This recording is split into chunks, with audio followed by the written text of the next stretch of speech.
한때 영국의 어느 작은 마을의 철학을 좋아하는 앨리스라는 여학생이 있었습니다. 앨리스는 항상 도덕적인 선택을 내리는 것이 얼마나 복잡한지에 대해 깊은 고민을 했습니다.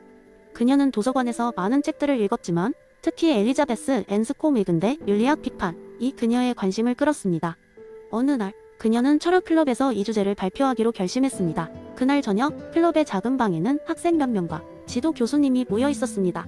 앨리스는 그녀가 배운 것을 바탕으로 재미있는 이야기를 시작했습니다. 여러분, 상상해보세요. 우리는 모두 평화롭고 푸르른 행성, 도덕성에 살고 있습니다. 이 행성에는 의무, 옳음, 책임이라는 유명한 세 마을이 있어요. 이 마을들은 깊은 역사를 지니고 있었고 전통적으로 서로 조화를 이루며 살아왔습니다. 행성의 주민들은 이러한 마을의 가치들을 따라 살아가며 균형 잡힌 삶을 즐겼습니다. 어느 날 이 행성에 신비로운 여행자인 군대 철학자가 찾아왔습니다. 그는 이 마을들을 방문하여 의무마을 사람들에게 자신들의 관습이 너무 옛날 것이라며 새로운 효율 마을을 소개했습니다. 옳은 마을 사람들에겐 그들에게 더 신선한 이익 마을 방문을 권장했습니다. 마침내 책임 마을 사람들에겐 그들의 개념은 너무 무거우니 자유 마을에서 더 가벼운 삶을 살라고 제안했습니다. 처음에는 모두가 그의 말에 매료되었습니다. 하지만 시간이 지나면서 각 마을은 서로 연결된 가치들을 잃어버리기 시작했습니다. 사람들은 삶의 의미를 잃어버리며 혼란에 빠졌습니다. 마을 사이의 경계는 흐려지고 사람들은 자신이 어떤 가치를 따라야 할지 모르게 되었습니다. 이때 앨리스는 앤스콤의 지혜로운 말을 빌려 주민들을 도우려 했습니다. 그녀는 행위의 의미와 의도의 중요성을 강조하면서 각자의 선택이 그저 겉으로 드러난 행위가 아니라 그 밑에 숨겨진 깊은 의도와 결부되어야 함을 일깨웠습니다. 그녀는 사람들이 각자의 행위가 어느 마을의 전통과 이어지는지 다시 질문하도록 격려했습니다. 그리고 주민들은 각자의 선택이 단순히 독립적인 것이 아니라 그들이 속한 공동체와 전통이 맥락 속에 있음을 새롭게 깨달았습니다.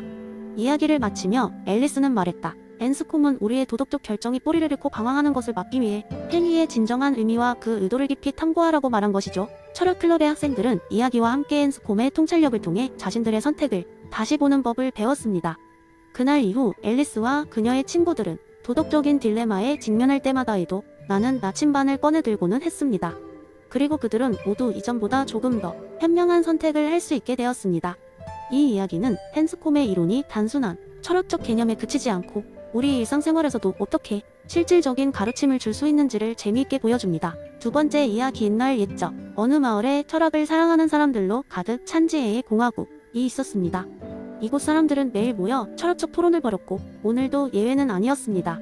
마을 광장에서는 두 명의 대표 철학자가 토론을 하고 있었는데 그 주제는 바로 공정한 사회 제도를 어떻게 설계할 것인가였습니다. 한쪽에는 롤스의 무지의 베일을 열렬히 지지하는 야누스가 있었습니다. 그는 마치 연금술사처럼 다양한 사회적 요소를 버무려 전혀 개인적인 편견이 없는 사회를 만들고 싶어 했습니다. 그의 주장에 따르면 누군가가 사회의 규칙을 정할 때 그 사람이 어느 지위에 있을지 모르는 상태에서 해야만 한다는 것입니다. 무지의 베일을 통과하면 그가 말했습니다. 참된 공정함에 이를 수 있습니다. 반대편에는 윌리엄스의 철학을 지지하는 소피아가 있었고 그녀는 사람들의 실제 감정과 특수성을 강조하며 단호하게 반박했습니다. 야누스, 물론 당신의 무지의 베일은 흥미롭지만 그녀가 미소 지으며 말했습니다. 우리는 로봇이 아니라 인간입니다. 우리의 감정을, 우리의 이야기를 어떻게 무시할 수 있죠? 소피아는 예시를 들어 설명했습니다. 마을에는 토피라는 이름의 대장장이가 있었습니다. 그는 전쟁에서 한 팔을 잃었지만 여전히 최고의 대장장이로 존경받고 있었습니다.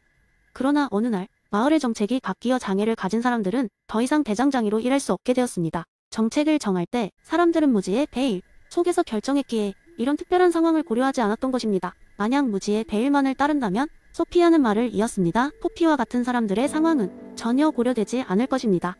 우리는 인간의 복잡성과 고유성을 인정해야 합니다. 청중은 고개를 끄덕이며 소피아의 말에 깊이 공감했습니다. 이때 야누스도 생각에 잠기게 되었습니다. 그렇다면 야누스가 반문했습니다. 공정함을 위해서는 감정과 특수성을 고려해야 한다는 말씀인가요? 네, 그게 바로 윌리엄스가 말하고자 했던 핵심입니다. 소피아가 답했습니다. 윤리는 머리로만 이해할 수 없는 우리의 삶 그 자체입니다. 그날 광장의 모든 사람이 토론을 즐기며 삶의 복잡성과 공정함에 대해 다시 생각하게 되었습니다. 그리고 그 뒤로 지혜의 공화국은 인간의 감정과 개별성을 존중하는 방식을 더욱 강화하기로 했습니다. 이 이야기는 우리가 사회를 어떻게 설계해야 하는지에 대한 깊은 고민을 불러일으켰습니다.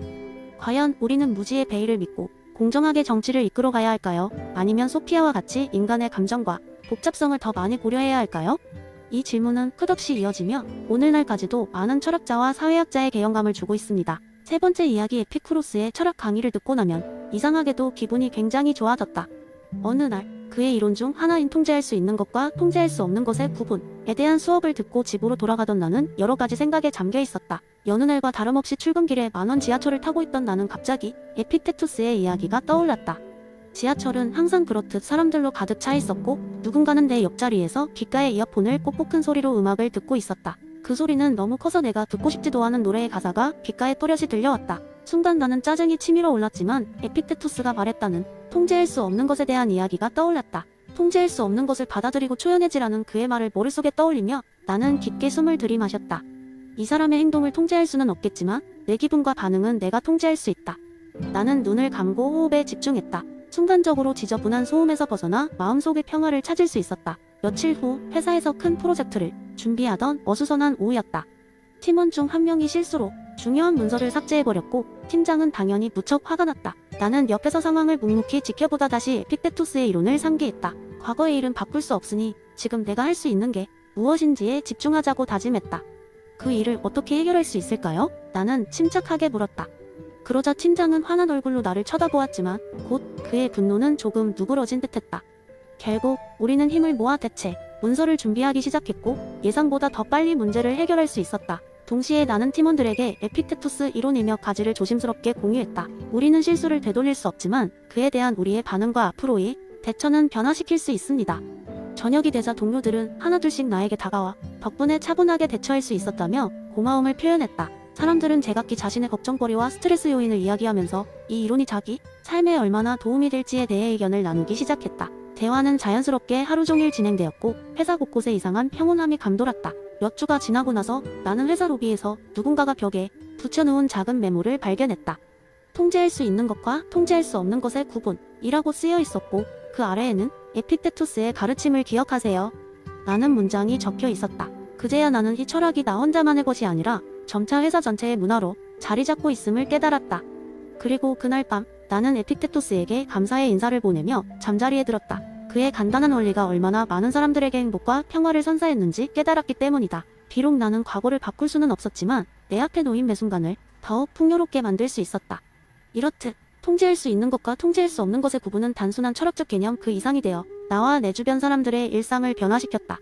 네 번째 이야기, 옛날 옛적 에피쿠로스의 철학을 전수받은 현대의 한 작은 마을이 있었습니다.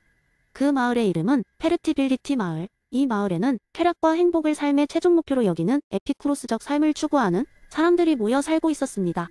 그들은 겉보기에는 평범해 보였지만 그들만의 독특하고 깊이 있는 삶의 방식이 있었죠. 마을 사람들은 날마다 오후가 되면 큰 플라타누스 나무 아래에 모였습니다. 이 플라타누스 나무는 수백 년을 이어온 나무로 마을의 중심이자 상징이었습니다. 사람들은 나무 그늘 아래에 앉아 서로의 이야기를 나누며 하루를 마무리하곤 했습니다. 그들의 대화는 결코 세속적인 걱정이나 불안으로 가득하지 않았습니다. 대신 그들은 에피쿠로스의 가르침을 바탕으로 삶이 소소한 쾌락과 아름다움을 나누고자 했습니다. 어느 날 마을에 새로운 주민이 이사 왔습니다. 그의 이름은 오스카였는데 항상 바쁘고 쫓기듯 살아가던 대도시 출신의 남자였습니다. 그는 첫날부터 마을 사람들의 느긋하고 평화로운 삶의 방식에 큰 충격을 받았습니다. 처음 며칠 동안 그는 빨리빨리 해결해야 할 일들을 찾고 누구에게나 급히 도움을 요청하며 분주히 돌아다녔지만 마을 사람들은 그의 요청에 늘 미소를 지으며 오스카, 잠시 멈춰 우리와 함께 여기 앉아봐요. 이야기를 나누고 차 한잔하면서 조금은 편안해져 보는 건 어떨까요? 라는 말을 건넸습니다. 오스카는 고민에 빠졌습니다. 도시에서도 성공적인 삶을 살았다고 자부했지만 이곳에서의 삶은 완전히 달라 보였습니다.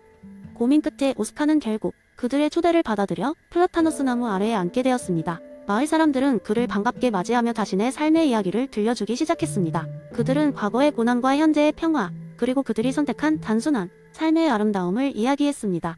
특히 기억에 남는 이야기는 할머니 마르타의 이야기였습니다.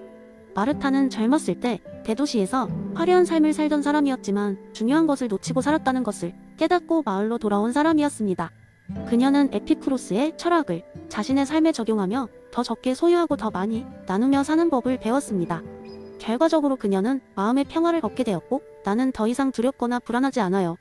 지금 이 순간에 충실한 것이 가장 큰 행복이라는 것을 알게 되었죠. 라고 말했습니다. 오스카는 마르타의 이야기에 깊은 감명을 받았습니다. 그리고 조금씩 자신의 삶에서 불필요한 것들을 덜어내고 새로운 방식으로 삶을 바라보기 시작했습니다. 그는 이제 매일 플라타너스 나무 아래로 가서 마을 사람들과 함께 차를 마시고 이야기를 나누며 그 속에서 쾌락과 행복을 찾았습니다. 페르티빌리티 마을에서의 생활은 오스카에게 진정한 행복의 의미를 깨닫게 해주었습니다. 그리고 그는 깨달았습니다. 에피쿠로스가 말한 정신적 쾌락과 마음의 평화가 실제로 무엇인지, 그리고 그것이 어떻게 삶을 완전히 바꾸어 놓을 수 있는지 말입니다. 오스카는 마을에서의 새로운 삶을 통해 두려움에서 벗어나 진정한 행복을 찾았고, 그것은 물리적인 것들이 주는 쾌락보다 훨씬 더 깊이 있고 의미 있는 것이었습니다. 마을 사람들은 계속해서 플라타너스 나무 아래 모여 서로의 이야기를 나누었고, 그들 각자는 일상 속에서 자신의 쾌락과 행복을 발견하며 살아갔습니다. 그리고 마을의 이야기는 먼 훗날까지도 계속되어 다른 이들에게도 에피쿠로스의 철학에 대한 재미있고 교훈적인 메시지를 전해주었습니다.